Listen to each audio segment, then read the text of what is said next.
I was a CNC operator for 3 months this summer, and I want to talk about it. Okay, so I was only there for 3 months, so my opinion is not that valid, right? Like, just saying. But whatever. So, every day, I would wake up at around 5 a.m. and just like get ready, and I took my e-bike to work, and I was there at 7. I worked 40 hours a week, you know, the standard, 8 hours a day, and I had half an hour paid break, half an hour unpaid break. So I was paid 17 Canadian dollars an hour, which is like 12 American, I think, around. Yeah, and it was okay. Okay, so this is what my day looked like, right? So I got there, I clocked in with a really cool machine. It went like every single time. That was like the only reason I stayed.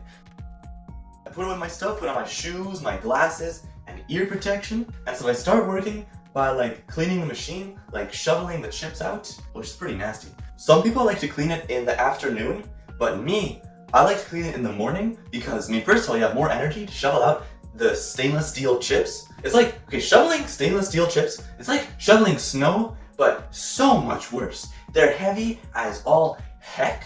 After working with like stainless steel chips for a while, it's like if you're not wearing gloves, your hands are just, well, they're not that bad. You just get like cut once in a while, but like when you do, it's really annoying, you know? And I also clean in the morning because the coolant has a chance to just like drip down the whole night. Because like when you shovel the chips in the afternoon, you have like this little broth at the bottom of the shovel that like drips all along the floor.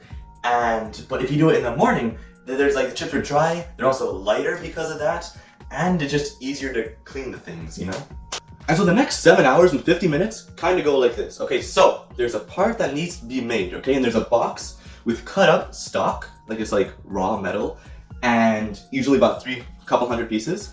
And you take them onto the table, you open the machine, you put a piece of stock into the vise, clamp it shut with like a torque wrench or like one of those weird L pipe thingies, I don't know what they're called. Make sure it's tight, you hammer it down. Sometimes you check with a shim to see if there's any like, I don't know, loose gaps. Then close the door, push start, whoop. You take the part that you just took out, you check it with, I don't know, like some gauge pins or like calipers or something. But well, whatever, you just make sure it's good, then you put it in the bin, and then you do that exact same thing over again, and over, and over, and over, and over, until you want to blow your freaking brains out, you know? And sometimes the time's broken up by like having to change the coolant, add some oil, or I don't know, send a part to quality control. But most of the time I was just changing parts. So I worked mostly on 3-axis machines, which are just the basic bitch-ass machines of CNC machining, where the spindle can just go like an X, Y, and Z. So they can make like the basic parts, right? Nothing too special. They're also labor intensive, and that's why like you put the cheap people on there, you know? But like, man, you know, they had some other machines that like I didn't really work on that often. But like sometimes when the guy who was supposed to do it wasn't there, but otherwise not really. So they had some crazy DMG Mori 5-axis machines that just cost like millions of dollars, you know? And can do some really expensive parts. Oh yeah, and like 5-axis is where it can go like X, Y, and Z, but also the table can turn in 2 axes of rotation.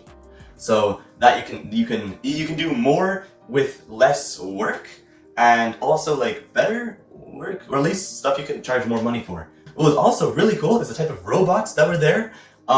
These are these things that you just like load, and then this little arm would grab a part and automatically load it into the machine for you. So instead of like working for 8 hours and getting like 8 hours of machine productivity, you load this thing for 8 hours and it works the whole day, even when you're not there, which is cool because it makes other people who are not me more money.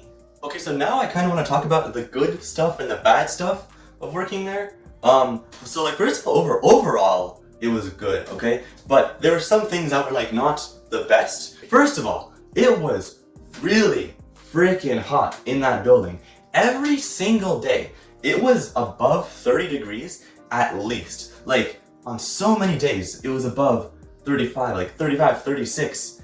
And just the humidity from all the coolant, it was just so bad. Oh yeah, and what was super annoying about the heat is that during the whole time I was there, they were installing air conditioning, right? The whole time. It actually started like in March, right? It was a super long time. And you know what was the first day where they fucking turned the air conditioning on? the day I left, not even the day I left, but the 2 hours, the 2 last hours of my last day of the 3 months I was there, they turn on the AC. And I'm just fucking, and since before it was like 30 degrees, it's like, what was also kind of not great was the noise. Like all the time I put in hearing protection, because if you didn't, just the ears like just like hurt, you know? Like compressed air is so goddamn loud, and like I had an air gun, I was using it all the time, and so basically ear protection was necessary.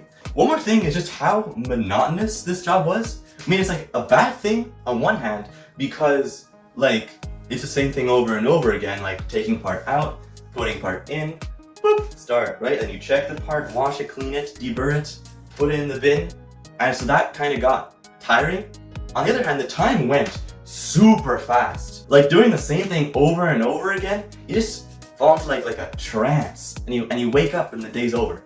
But not for the good things, right? Okay, so first of all, the job was really cool. Like they're making some cool stuff there, you know? And you know, I got to use a lot of really like cool equipment, like lasers and stuff to define the tool height like exactly down to like 1/10,000th of an inch. That was cool. Machines were just cool in themselves, knowing the way you can program them. I learned G and M codes. That's like a skill, you know? And it's just nice. It's just really good to learn, I think, just like what makes something hard and expensive to manufacture, and like how you can like make it easier, you know, and cheaper, which are kind of the same thing to manufacture. Yeah. To be honest, I really don't think that this job would exist in like even like 20 years, because my job could really have easily been done by like a general purpose robot. I mean, there are already a lot of shops that do put in robots, but it's kind of, well, from what I see / think, which might not be true, I don't know, but like kind of like it looks really expensive and like time consuming. But I think, I don't know, it's like fucking wild guess right here, that over the, I don't know, general purpose AI and better and better like sensors are gonna make them able to, I don't know, do simple jobs like mine. And you know, like this should be automated. Like screw anyone who thinks that automation, oh my god, they're gonna take away our jobs.